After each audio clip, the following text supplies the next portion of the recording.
all across the country. States are hiking sales taxes, slashing education spending. They're preparing to pay state employees with IOUs. They're begging Washington, D.C. for a bailout because we took a different approach. We know it's better to control spending to make government less burdensome as a way to free up the economic power of our citizens. We know the benefit of legal reforms that stem the tide of frivolous lawsuits while attracting an army of skilled doctors into this state, improving access to health care all across this state with that action. We continually fine-tune our regulatory climate, increasing predictability and fairness for employers while protecting our citizens and our natural resources.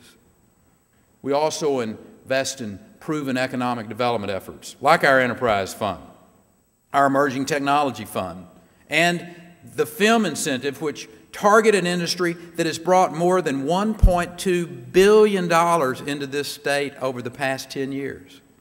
In short, our refusal to continue business as usual has made life better for Texans. Like those working in the 1.2 million net new jobs created since 2003. The vast majority of those in the private sector, I might add. You know, considering the fact that Texas had only added 300,000 jobs in the 5 years prior to 2003, our efforts clearly strengthened our economy. As it stands, our state now leads the nation in exports, in Fortune 500 companies, and in job creation. From November 2007 to November 2008, roughly 70% of the jobs created in the United States were in Texas. Think about that for just a second, Hope. Our state is home to 1 out of 10 Americans, but 7 out of the 10 new American jobs that were created in the U.S. were created here in the Lone Star State. You know, in even these tough times, more jobs are headed our way. Cooper Tire, they're bringing 250 new positions to Texarkana into Senator Eltief's, Representative Frost's districts. Marta for Energy has pledged 225 jobs in San Antonio, or in San Angelo, which is going to help your district, Senator Duncan, and in Representative Darby's neck of the woods.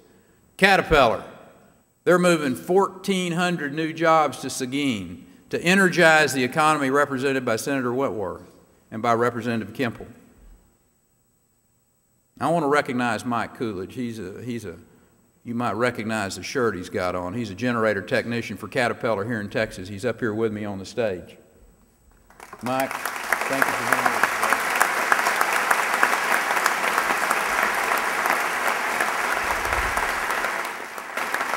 You see, Mike represents the 1,400 other Texans who are going to have the chance to work hard and feed their families in the coming months as a result of our state's economic development success. You know, I'm confident that CAT won't be the last employer to identify Texas as the best place to grow a business, invest capital, create new jobs. As we celebrate our relative strength and welcome these new jobs to Texas, we cannot lose sight of the global financial situation and what it may mean for us in the months to come. As we wrestle with the lowered revenue estimates, we must stay committed to the proven policies that have brought us so far and resist any calls to panic. There are those who say we should crack open the rainy day fund and pour it out on every need that presents itself. Others say we just need to hunker down. Hunker down, save every penny that we can, stay curled up in the fetal position till this one blows over.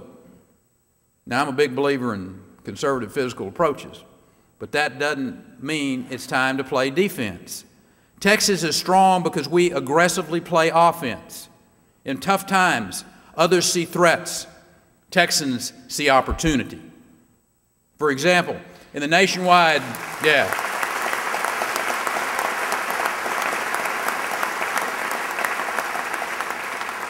In the nationwide struggles that are creating a buyer's market for economic development, I think there's a real opportunity here. We need to be bold, win even more jobs for Texans. When other states are raising taxes, their businesses are going to be looking for a place where there's tax relief. Let's make sure they find it in Texas. When other states are driving companies away with suffocating layers of regulation, let's welcome them with fewer obstacles. When other states are bonding additional debt for daily operations, let's invest wisely to create even more jobs and opportunity.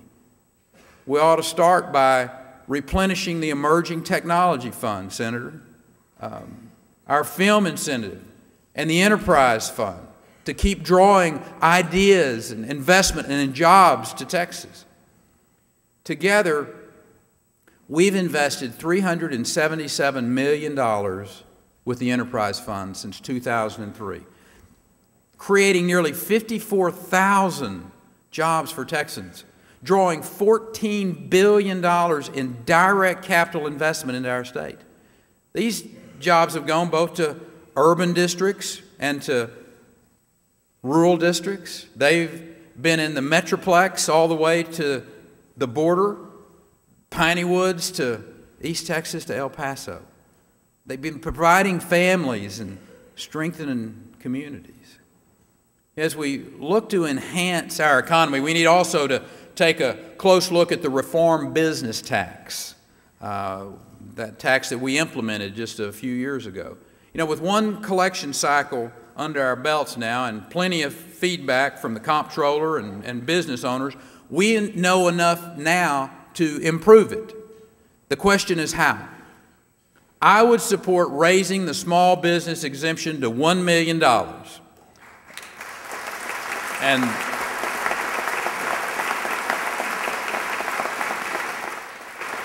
And I'm looking forward to hearing from folks like the House Jim Keffer and John Otto, as well as Chairman Ogden, on about the best ways to continue to protect small businesses.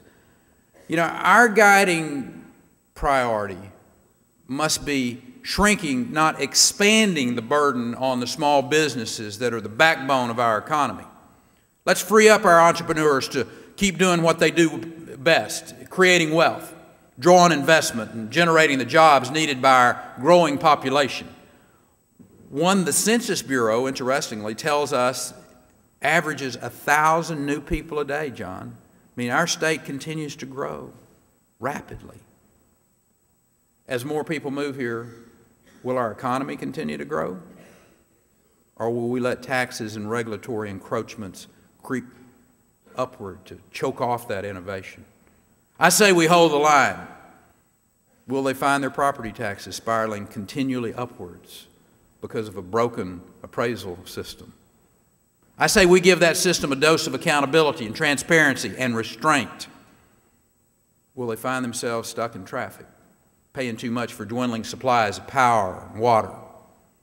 Not if we act to upgrade our state's overburdened infrastructure. Will they be left behind by the demands of an increasingly high-tech economy? Let's improve education in our state at every level to help them compete in every arena. To reach our goal,